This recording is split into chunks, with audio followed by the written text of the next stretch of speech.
Recuerda esto. Jesús sale del templo. El templo existía en su época. Hoy en día no hay templo. Hace 2000 años que se fue destruido el templo por las legiones del Imperio Romano. El sueño dorado de los judíos o de muchos de ellos es la restauración del templo. Pero en los tiempos de Jesús ese templo existía. Era el centro religioso de la época, era donde estaba la presencia del Señor, donde la gente iba a adorar, donde la gente iba a cantar al Señor, a llevar sus diezmos, sus ofrendas, a alabar al Señor. Y cuando salían del templo, hemos leído esta tarde que los discípulos, como buenos judíos, se sentían muy orgullosos de ese templo, que Herodes lo había ampliado. Saben que era el segundo templo que se construyó en la época del retorno de Babilonia, cuando volvieron de Babilonia con Esdras, Nehemías, con Zorobabel, pero Herodes lo amplió y lo llenó de oro por todas partes, un templo increíble, un templo tremendo. Los romanos se quedaron sorprendidos cuando lo vieron, dijeron, los judíos son un poco tontos, construyen un templo tan grande y está vacío, no tiene ningún ídolo dentro. Es que Dios no es un muñeco que se pueda hacer de oro, de plata o de piedra, ¿verdad? Y cuando salían del templo, los discípulos le muestran al Señor las maravillas de ese templo, lo grande que era, lo enorme que era, lo hermoso que era, y el Señor les da un golpe bajo. El Señor le dice, observarlo bien, mírenlo bien, porque en menos de una generación no quedará piedra sobre piedra de este templo. Efectivamente, 37 años después de lanzar esta palabra profética, 37 años después, el templo quedó totalmente destruido hasta este momento. Desde el año 70 después de Cristo hasta este momento, no hay templo en Jerusalén. Se cumplió literalmente la palabra. Pero la palabra golpeó tanto el corazón de estos discípulos que ellos salieron del templo, bajaron todo el torrente de Cedrón, lo subieron, se van al monte de los Olivos y allí dice uno de los evangelios que solamente 4 de los 12 se acercan al Señor y le preguntan aparte, ¿cuándo? ¿Cómo? ¿Cómo va a ocurrir todo esto? ¿Cómo que nuestro templo va a ser destruido? ¿Qué señal habrá? ¿A qué tenemos que observar? ¿Qué tenemos que fijarnos para saber que el tiempo se acerca? Entonces el Señor les da una enseñanza tremenda. Qué importante es preguntar, hermano, de verdad. Si no hubieran preguntado los discípulos al Señor, ¿qué señal habrá de tu venida y del fin del siglo? Nos hubiéramos perdido toda la enseñanza de Mateo 24. Por eso repito, qué importante es preguntar. Pero cuidado, no preguntar a cualquiera. No preguntar a cualquier parte, sino preguntar a la persona que te puede dar la respuesta correcta. Porque una de las señales que el Señor dice en este capítulo, y es algo que yo quiero en esta tarde hablar, es que tenemos que estar preparados porque una de las muchas señales de los últimos tiempos va a ser la proliferación de falsas doctrinas. Dice la Biblia, lo leíamos el jueves, que algunos llegarán hasta escuchar. Dice el Espíritu claramente que en los postreros días algunos apostatarán de la fe y escucharán a espíritus engañadores y ahí da una enseñanza tremenda. Entonces, una de las señales de los últimos tiempos es que se enseñarán cosas extrañas. Por eso yo vengo ya semanas hablando y quiero volver otra vez a repetir, no porque no tenga otras cosas que decir, sino porque considero que hay que repetir las cosas que se enseñan y más cuando son de vital importancia. Y es que tenemos que orar y tenemos que estudiar la palabra para que tengamos una fe sana. Una fe sana, término que por cierto aparece en Tito capítulo 2, donde el apóstol Pablo dice, oye, tenemos que tener una sana doctrina, pero también tenemos que tener una fe sana. Cuidado, que hay gente que tiene una fe muy rara, Hay cristianos que cuando los oyes hablar, dice, sí, tiene fe, pero es una fe un tanto rara, un tanto extraña, una fe mística. Yo puse unos ejemplos unas semanas atrás, no sé cuántos de ustedes lo recordarán, cuando algunos discípulos dijeron al Señor, Señor, no nos quisieron recibir, no nos han dado la bienvenida, ¿tú quieres que oremos para que caiga fuego del cielo y lo destruya? Si dice, alto, ¿qué estáis diciendo? ¿Estáis locos? Tenían fe, pero cuidado, la fe no es para destruir, la fe no es para hacer daño, la fe no es para orar para que caiga fuego del cielo. Dice, ustedes no saben bajo qué espíritu, bajo qué influencia espiritual están ustedes hablando. Que no. El apóstol Pablo, ¿os acordáis? Le decía a Timoteo, la fe que ahora tienes es una fe no fingida, es una fe sincera. Explicaba este término en Italia, sincera, ¿no? O sea que cuando traían los bloques de mármol, los mármol de Carrara, y comenzaban a construir los templos, las catedrales y los edificios, algunos de esos bloques de mármol venían con imperfecciones, venían con agujeritos, y claro, se veía feo. Cuando es un bloque no, pero cuando son tantos, entonces los rellenaban con cera, y parecía como que no había ningún defecto, pero cuando daba el sol con fuerza contra aquellos bloques, se derretía la cera y se veía horrible, horrible. Decían, manden bloques sin cera, manden bloques sin cera, para que después cuando salga el sol no se quede esto de una forma tan fea y de tan mal aspecto, ¿no? Entonces el apóstol Pablo decía a Timoteo, la fe que tienes no es una fe fingida, no es una fe de máscara, como dice otras versiones, es una fe que primeramente habitó en tu abuela Loida, y después la tuvo tu madre, Eunice, y ahora la tienes tú. Entonces tenemos que preguntarnos de vez en cuando, ¿en qué estamos basando nuestra fe? ¿En emociones? ¿En sentimientos? ¿En sueños? ¿En experiencias? ¿O en la palabra de Dios? Yo me quedo sorprendido, muy sorprendido, porque de toda la vida hemos sido conocidos como el pueblo del libro. El pueblo del libro. Yo me acuerdo que un sacerdote en el huerto de Getsemaní, que es un sacerdote sevillano, cuando me vio con la Biblia bajo el brazo me dice, tú eres de los evangélicos, ¿no? Porque ustedes siempre están con la Biblia en la mano. A mí me echó un piropo tremendo. Si pensaba que me iba a ofender, es todo lo contrario. Efectivamente, hemos sido conocidos y hay de nosotros que nos dejen de conocer por dejar de utilizar el libro, las Sagradas Escrituras, ¿verdad? Pero hay un desapego últimamente tremendo. Claro, se ha metido la gente en el mundo del internet y se ha metido en los cultos a distancia y se ha metido por aquí y por allá, que han entrado en las iglesias cosas pero muy, muy raras, muy extrañas. El jueves les conté algunas cosas que he visto ahora. He visto allí en Milán, donde he estado ahora mismo. Creyentes que están asustados, creyentes que si la maldición, que si... Pero vamos a ver, hermanos, pero dice la Biblia que somos más que vencedores, que mayor es el que está en nosotros que el que viene contra nosotros. Creyentes que solamente desde que Yo conocí ahora un matrimonio de hermanos de Ecuador que llevaban más de 10 años en esa congregación y dice, hermano, nos ha impactado mucho cómo usted la palabra. Y le digo, bueno, es que yo predico de la palabra. Y dice, es que yo hace años que no escucho un mensaje de la palabra. Digo, bueno, ¿y usted qué escucha entonces? Pues dinero, pide, y dame. Digo, pero eso no es evangelio. Eso no es el evangelio. Yo no sé de dónde se han sacado esas enseñanzas.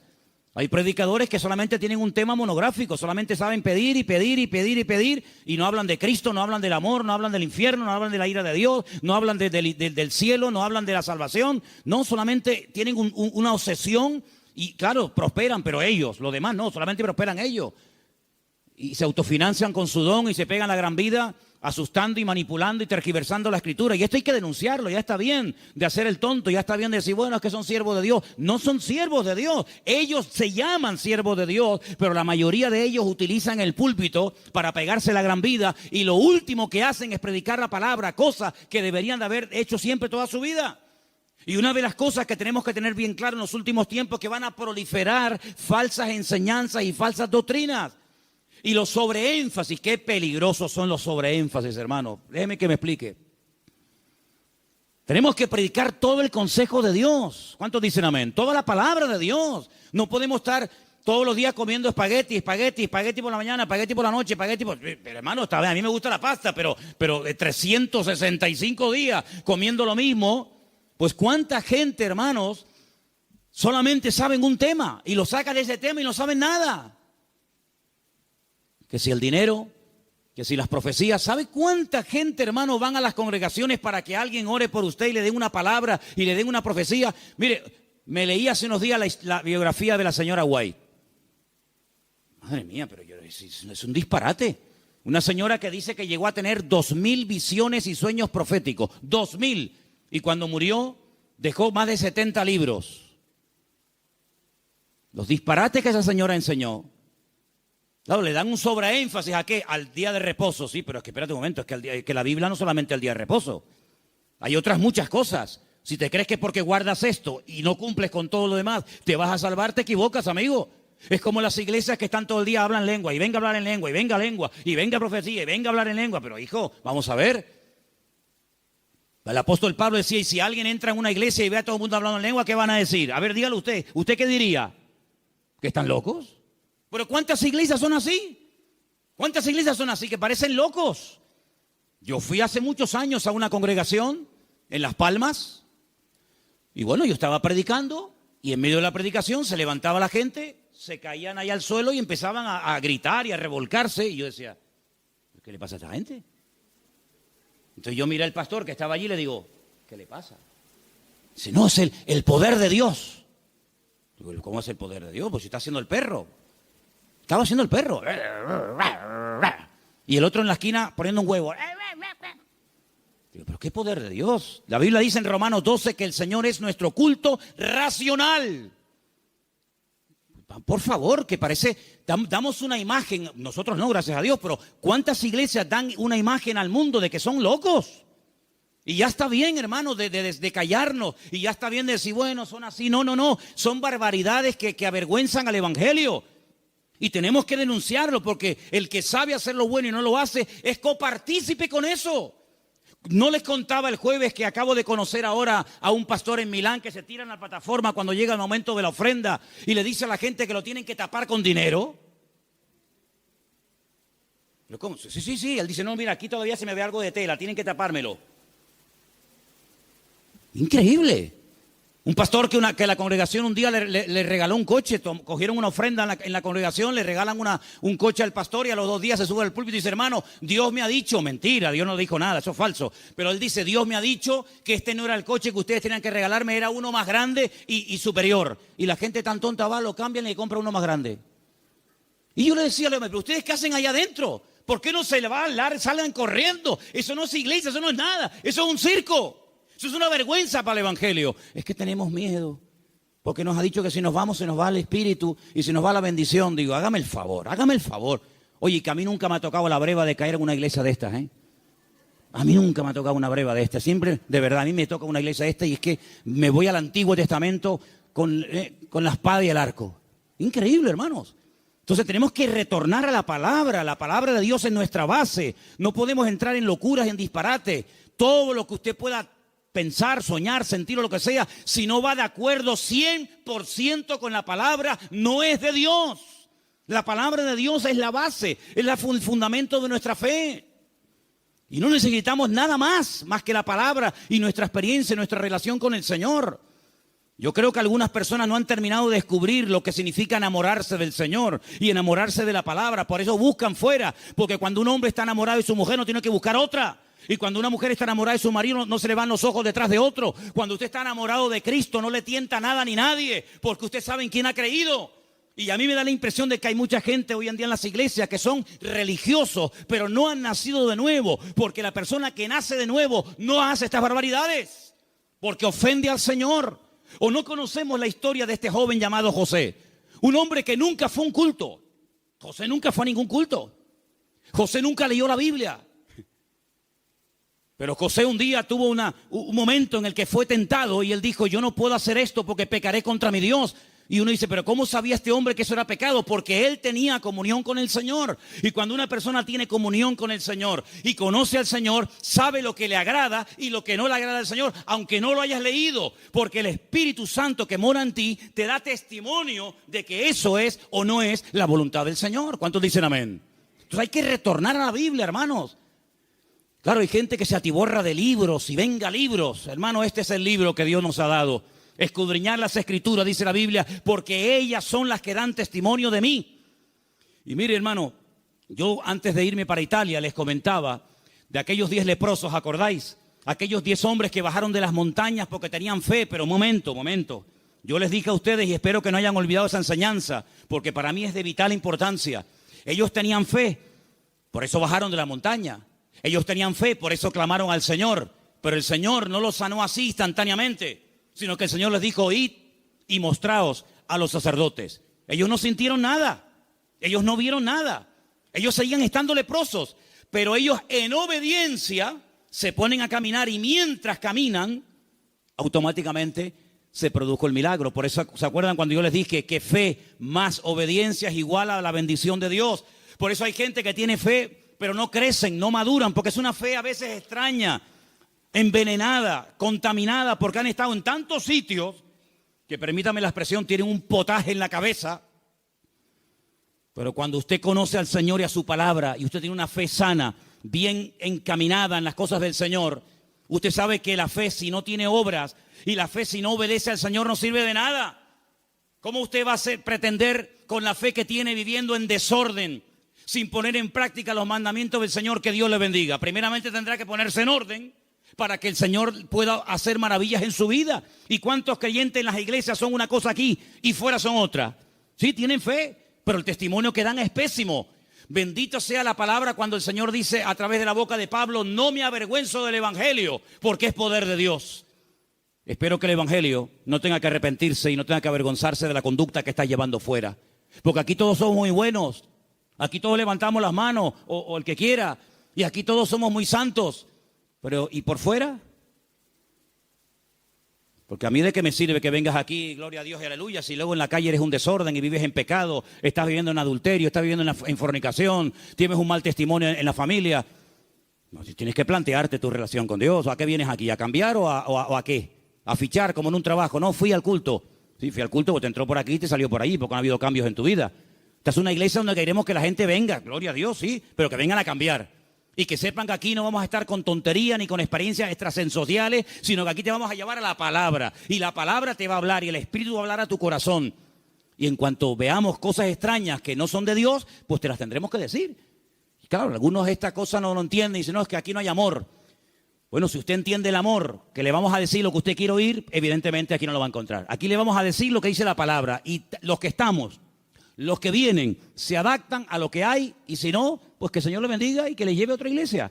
Pero aquí no vamos a ceder ni un milímetro por agradar los oídos, por tener mucha gente, porque si tener mucha gente significa bajar el listón de la santidad de Dios, amigo, hasta ahí hemos llegado. La palabra dice que sin santidad nadie verá al Señor. Me da igual si es fulanito de tal, don fulano de tal. Sin santidad nadie verá al Señor. Es que yo canto, que me da igual.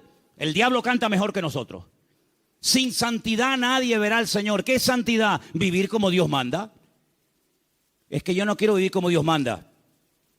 Pues a ver lo que haces. A ver lo que haces. Porque tarde o temprano te vas a sentir confrontado con la palabra. Claro, la carne siempre te va a decir que no pasa nada. ¿No se lo dijo Satanás a Eva? ¿Qué le dijo Satanás a Eva? ¿Por qué no comes? Y dice: porque Dios me ha dicho que si como muero. ¿Y qué le dijo Satanás? No, que eso no es así. Tú no vas a morir, come para que veas. Y le creyó al diablo.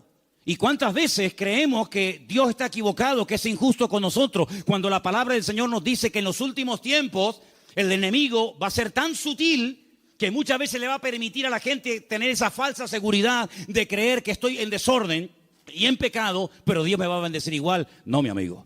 Las consecuencias, tarde o temprano, de una vida en desorden son terribles, porque la paga del pecado ha sido y es y será siempre la muerte. ¿Cuántos dicen amén?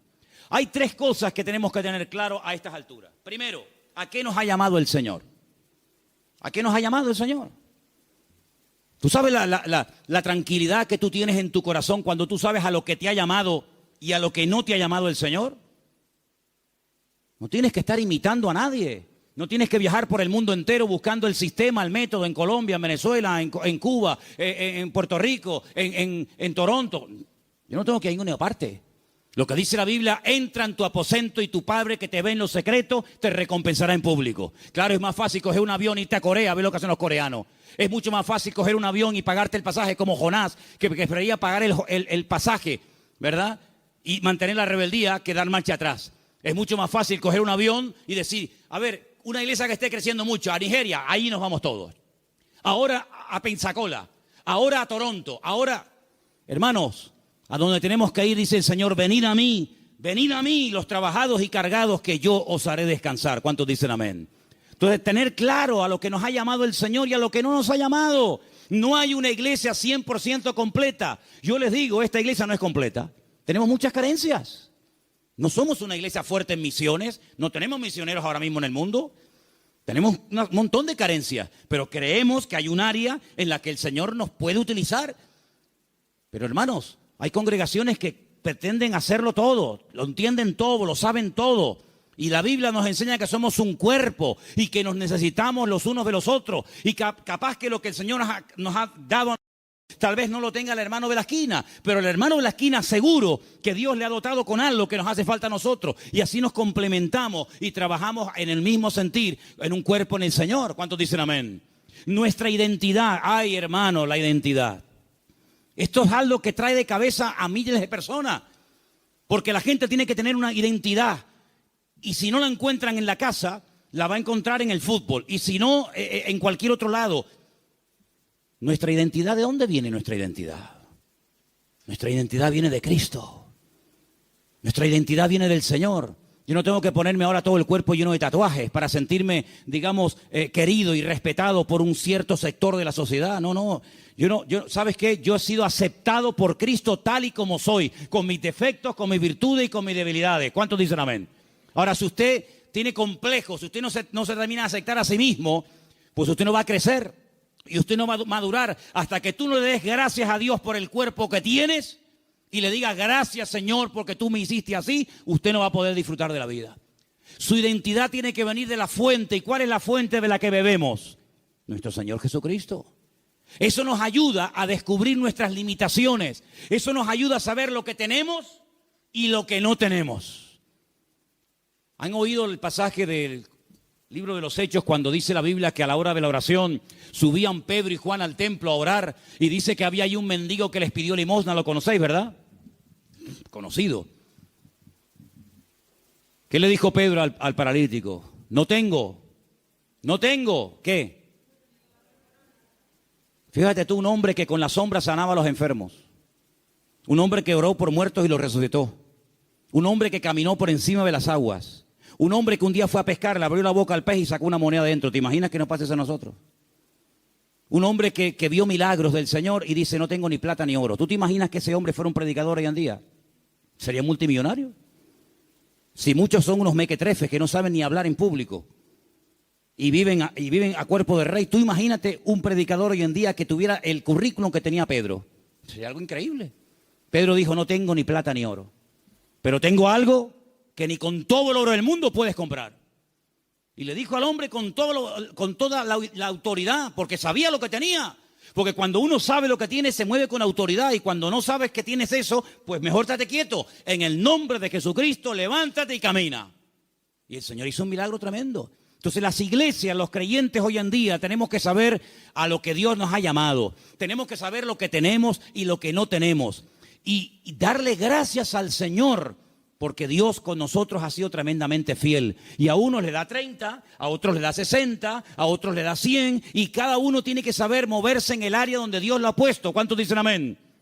Pero no escondas, como decía Pierre hace un rato, no escondas el talento bajo tierra. Porque hay gente que a lo mejor tiene un talento, pero no lo usan. Y yo conozco muchos creyentes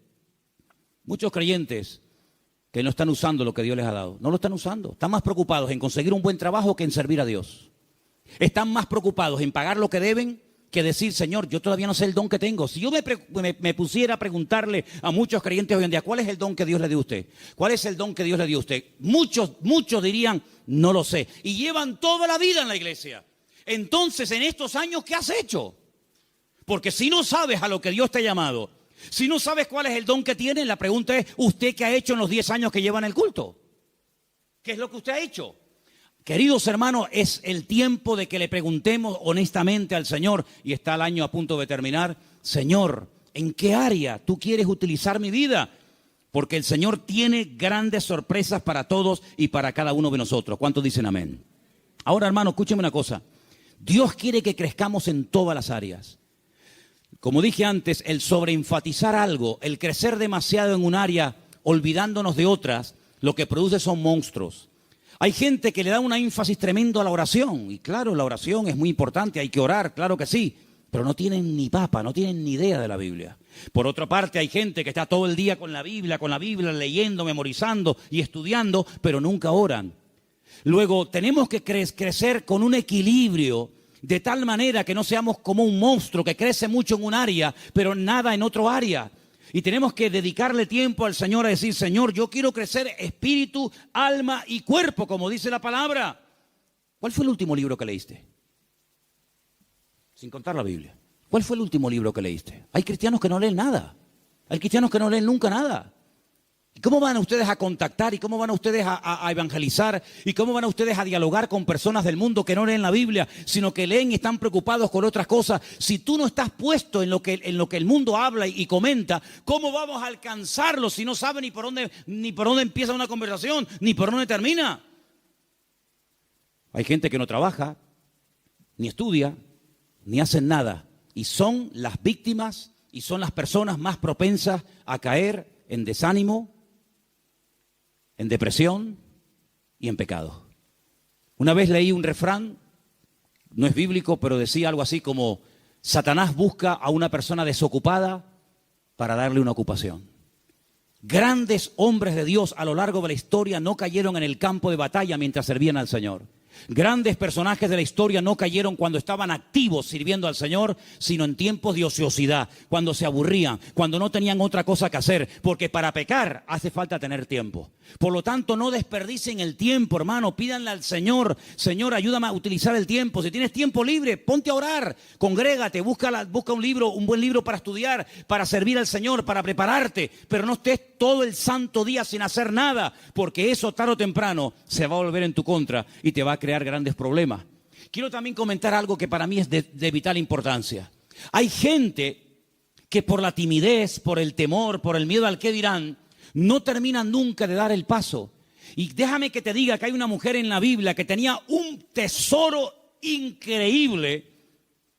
Lo quería consagrar, lo quería entregar al Señor, pero no fue de utilidad su tesoro, no fue de bendición lo que ella tenía, hasta que rompió el vaso de alabastro y ungió con ese perfume al Señor, y dice que toda la casa se llenó del olor del perfume. ¿Cuánto tiempo hace que no caes quebrantado en la presencia del Señor? Hay gente que tiene los ojos muy secos, hace tiempo que no lloran, que no se quebrantan en la presencia del Señor. Viven secos como palos, como aquel valle de huesos secos, que dice que eran muchos, pero estaban secos. Estaban secos, no había vida, no había espíritu en ellos. Y le dice el Señor a través del profeta Ezequiel: profetízale a los huesos, háblales a los huesos. Dice que cuando entró el Espíritu de Dios en ellos, se convirtieron en un gran ejército. No seas un hueso seco en un culto, no seas un hueso seco, escucha que te escucha, pero nunca compartes la bendición, nunca abres tu corazón a otras personas que están igual o peor que tú en un momento determinado. Pídele al Señor antes de que finalice el año, que está ya, como quien dice, a la vuelta de la esquina, poder ganar almas a los pies de Cristo. ¿Cuál fue la última persona que ganaste para Cristo? Yo estoy seguro, no lo voy a preguntar, porque no quiero que te sientas mal. Bueno, sí quiero que te sientas mal. Sí. No, que si no sería falso. Sí quiero que te sientas mal. ¿Cuántas almas has ganado para el Señor en este año? ¿10? ¿5? ¿1? No has ganado a nadie este año. Si yo no gano ni un alma para Cristo en un año, yo me muero. Le diría al Señor: Señor, llévame contigo. Ya mi ministerio se secó, ya se secó. ¿Sabe lo que pasar 365 días? Viajar, comprar, ir de vacaciones, disfrutar de la vida, de lo que tienes, trabajar, estudiar y no ganar ni un alma para Cristo. Eso se llama esterilidad, amigo. ¿Y cuántos creyentes son estériles? ¿Cuántos creyentes son estériles? No han tenido el privilegio de llevar ni a uno en 365 días a los pies de Cristo. ¿Cuántas Biblias has repartido este año? ¿50? ¿25? ¿10? ¿Ninguna? ¿Cuántos folletos has repartido este año para invitar a alguien a un culto? Hablarle del Señor. Esa es nuestra realidad. Esa es la realidad del pueblo de Dios. Por eso cuando me dicen: hermano, ¿por qué hoy en día no hay tantos milagros como hace 2000 años? Es que es normal. Porque el nivel de consagración y de compromiso del creyente del siglo XXI no tiene nada que ver con el creyente de los primeros siglos de la era cristiana. Aquella gente vivía para y por Cristo. Estaban obsesionados con el Señor. Hoy en día es muy, muy, muy difícil encontrar a uno en una iglesia que tenga las ideas claras, que dedique tiempo a la semana, 1 hora a la semana, un par de horas a la semana, para decir, ahora no voy a trabajar, no voy a ni móviles, ni internet, ni nada, sino voy a salir a la calle a ver si el Señor me pone a alguien en el camino, voy a evangelizar a un chico en el parque, a una señora que esté por ahí caminando. Es muy difícil encontrar a jóvenes, incluso hoy en día, obsesionados por Cristo. Yo le decía hace poco a un pastor, en mi época, cuando yo me convertí al Señor, todos los jóvenes en mi iglesia solamente queríamos una cosa, ir a la escuela bíblica, prepararnos y servir al Señor. Esa era la obsesión. Llegamos a ser hasta criticados. Algunos de la congregación decían, pero ¿ahora qué pasa? ¿Que todo el mundo se quiere ir al seminario y prepararse para servir al Señor? Hasta recibimos crítica en aquellos tiempos. Y en aquellos años surgieron un montón de pastores que hasta el día de hoy, son los que están. Pero pastores que ya tenemos 50 y pico años largos, porque te hablo hace ya 30 y tantos años atrás. Bueno, pues 35 años han pasado desde que yo estoy sirviendo al Señor y yo no he visto que ese deseo de servir al Señor a tiempo completo, como misionero, como pastor, como evangelista, como lo que sea, se ha ido diluyendo, se ha ido perdiendo. Y tú puedes observar hoy en día en los púlpitos que los pastores pues ya tienen de 50 años para arriba, si no más. Dime qué pastor hay, nómbrame 10 pastores en Tenerife que tengan 21 años como yo fui el primer pastor. Bueno, yo fui pastor con 19, pero dime 5 pastores en Tenerife que tengan 20 años y que sean pastores en este momento con 20 años. Ni uno. En mi época todos teníamos esa edad. Empezamos con 19, 20, 21 años hasta ahora. Tenemos que recuperar tantas y tantas cosas. En mi época no había la mayoría de las cosas que hay hoy en día. En mi época no había WhatsApp, no había internet, no había páginas web. Los cultos eran muy sencillitos, eran muy normales, no había tanta parafernalia de sonido. Parece que hoy en día la puesta en escena tiene que tener esto y aquello, porque parece que si no, el culto como que no fluye. En aquella época una guitarra española, pum, a la calle, encima un banco, orábamos, venía la gente, estaba el Señor, una sencillez tremenda. Eso tenemos que volver a recuperarlo, porque nosotros estamos en este mundo, ¿para qué? ¿Para qué estás tú en este mundo? Y dime, ¿para qué estás? Para llegar a una edad y decir, bueno, yo ya tengo mi casita, mis mueblecitos, mi paguita. Qué vida tan triste, perdóname. Qué vida tan triste. Estar esperando a yo jubilarme, para estar ahí esperando la muerte. Este verano, cuando hice a un pueblo, había 3 personas en el pueblo. 3 personas en un pueblo, allí arriba, en los cañones del Sil, en Galicia. Cuando llegué, hablé con esos 3 viejitos y le digo, ¿qué tal? ¿Cómo están? Los 3 al momento me dijeron, aquí estamos esperando la muerte. Digo, ostras. Yo déjame dar un paso atrás, no sea que me pase a mí algo también. Dice, los jóvenes se han ido todos. Los jóvenes del pueblo se fueron. Y aquí estamos esperando a la muerte. Digo, madre mía, pero qué futuro de vida. Que le puede venir dentro de 6 meses, dentro de un año, dentro de yo qué sé cuánto. ¿Y tú qué estás esperando? Si tú pudieras hoy tocar un botón y apretando ese botón consiguieras lo que tú tanto quieres tener en la vida, ¿qué sería lo que tú más anhelas tener? ¿Pasa ese botón por agradar y honrar al Señor? Yo quiero que en esta noche nos hagamos estas preguntas, hermanos. ¿Qué estamos haciendo con nuestras vidas? ¿Qué estamos haciendo con nuestra vida? ¿Sabes? Hace unos días pensaba lo mismo que llevo años pensando. Se nos ha ido otra vez el año. Hoy es 20, ¿no? 20 de noviembre. Pero sí que parece que el otro día estábamos en el retiro con el pastor Antonio en el Puerto de la Cruz. Y yo me acuerdo que el otro día tuvimos el retiro donde hablábamos de Amalek. ¿Se acuerdan? Pues, ¿cómo puedes pasar tanto tiempo? Y el campamento de jóvenes ya pasó. Y las vacaciones de verano se fueron. Otro invierno más. Y ahora, este mes, fue así, volando. Llega diciembre y otro año más. Hermanos, algo tiene que cambiar en nuestras vidas. Te tienes que replantear tu tiempo, tu vida, tu juventud, tu matrimonio, tu familia de una forma diferente. Tú no puedes ser un parásito en una iglesia. Tú no puedes ser una persona ahí sentada 1 año, 2 años, 4 años, 5 años, 10 años, 30 años. Uy, se murió el hermano. Señor, toma, te lo mandamos, otro para arriba. No, hermano. Sea una oveja productiva.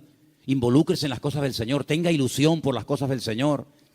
Y yo creo que si nosotros verdaderamente buscamos al Señor de todo corazón, hay tantas cosas que podemos hacer todavía para el Señor. Yo, hermano, yo tengo más ganas de servir al Señor que nunca, pero yo no quiero que esta iglesia sea un freno para mi vida. Yo no quiero que esta iglesia se convierta en un tapón para mí, ¿eh? Yo tengo mucho más visión que estar aquí, ¿eh?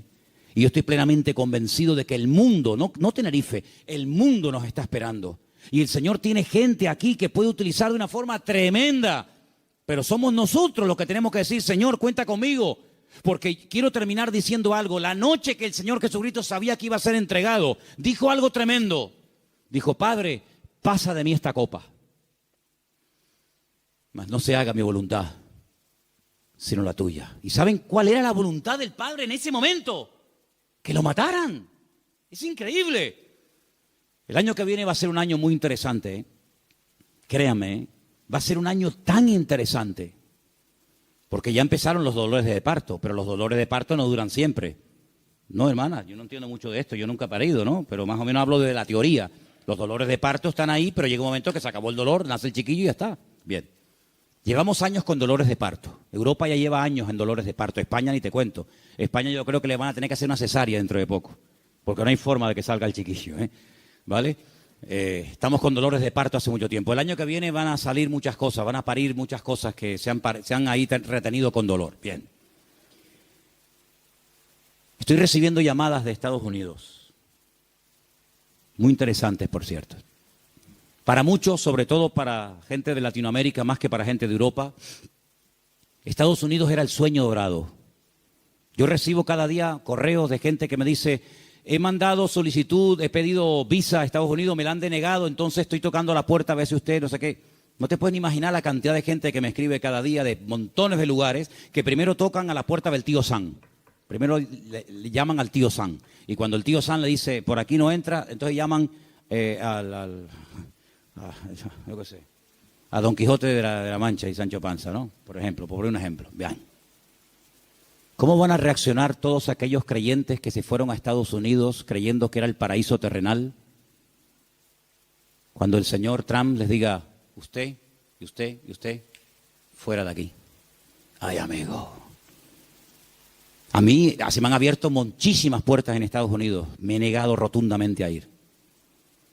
Porque mi confianza y mi refugio no está en América, mi refugio está en Dios. Ahí está mi confianza.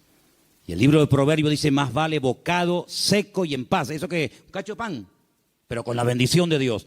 ¿Se puede tener un trozo de pan con la bendición de Dios? Sí, claro. ¿Y se puede tener abundancia sin la bendición de Dios? Tan claro, por supuesto. ¿Qué te crees? ¿Que toda abundancia viene del cielo? Ay, amigo. ¿La bendición que es solamente tener o la bendición pasa por ser? Cuidado con eso. ¿Cómo van a reaccionar tantos y tantos que se fueron a América creyendo que aquello era el paraíso terrenal, que ya por fin el sueño dorado se había cumplido y que ahora le digan, vuélvanse a su tierra? Ay, amigo. Ha llegado el momento, hermanos, si no lo veis, lo vais a terminar viendo y entendiendo.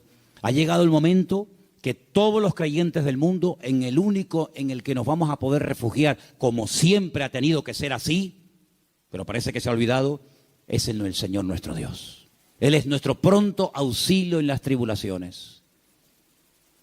Me llaman hermanos de Estados Unidos, ya han empezado las pintadas en iglesias evangélicas de hispanos diciéndole, váyanse a su tierra. No te puedes ni imaginar cuántas. Claro, eso no sale en las televisiones. Incluso persiguiendo ya a algunos judíos. Fíjate tú, el país del mundo donde más judíos hay, más que en Israel, es en Estados Unidos. Y ya muchas sinagogas están vendiendo en Nueva York, en New Jersey, en muchos lugares, porque ya están metiéndose con los mismos judíos. Pero es que todo eso está profetizado, hermanos.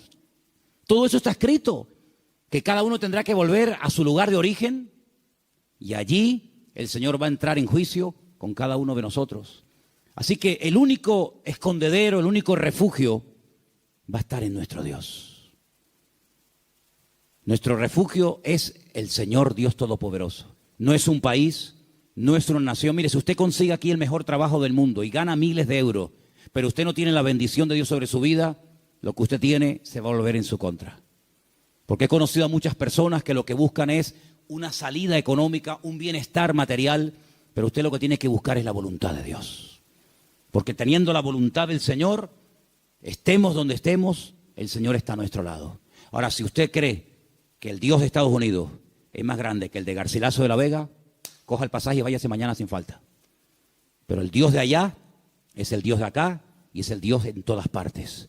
Y Él es galardonador de los que le buscan. Nuestra confianza no está en los países, no está en los gobiernos. Nuestra confianza está única y exclusivamente en nuestro Dios.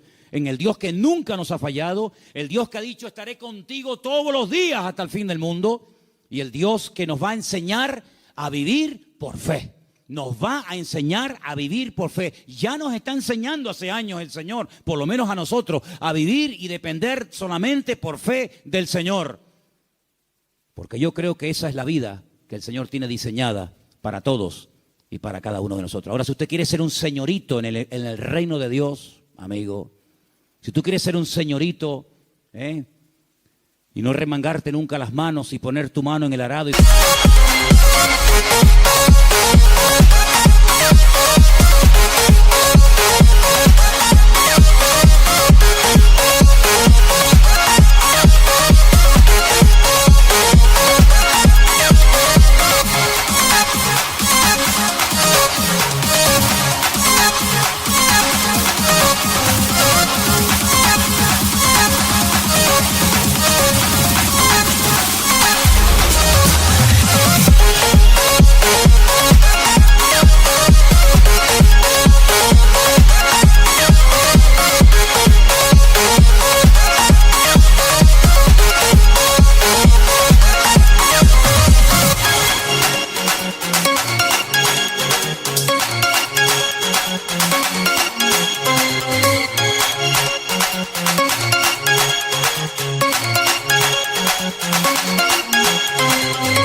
servir al Señor.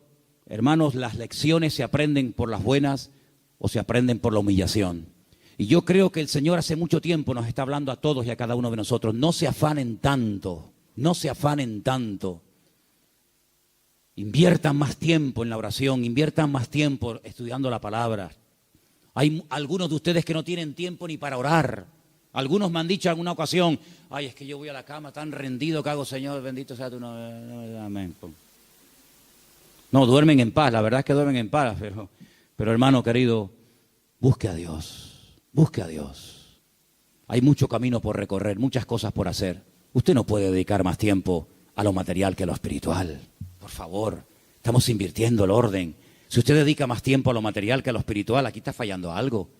Yo creo que el Señor nos está llevando a un punto y el año que viene va a ser un año muy, muy importante en la historia de la iglesia, en todas partes del mundo, y el Señor nos está llevando a un compromiso, a una entrega, a una seriedad. Muchos no aguantarán la prueba, yo también se lo digo de paso, hay algunos que están aquí que el año que viene no podrán estar más, porque no aguantarán la prueba, porque la Biblia nos enseña que los últimos tiempos van a ser tiempos peligrosos, tiempos difíciles, pero si usted aguanta y se agarra al Señor, el Señor le va a bendecir, y usted va a ver la gloria del Señor en su vida, pero no busque salidas fáciles, busque al Señor y lo que el Señor le diga, ni más ni menos, es lo que usted tiene que hacer. ¿Cuántos dicen amén? Vamos a orar, hermanos, por favor, cierre sus ojos ahí donde está. Plantéese esto seriamente, por favor. Plantéese esto seriamente delante del Señor.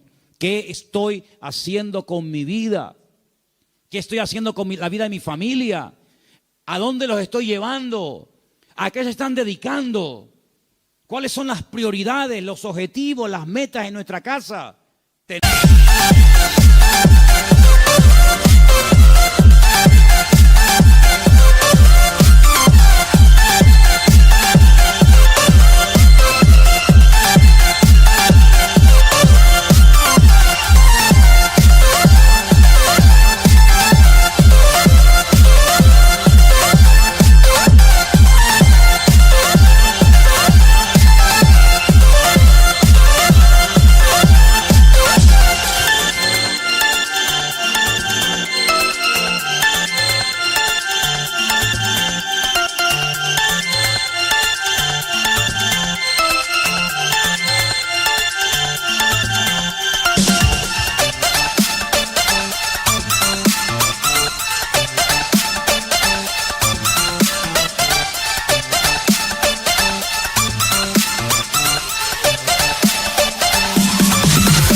trabajar, comprar, tener, trabajar. Hermanos, que somos hijos de Dios, que no somos gente del mundo como los gentiles, que dice que se afanan y pelean por esas cosas. Dice la Biblia que nuestra búsqueda tiene que ser diferente.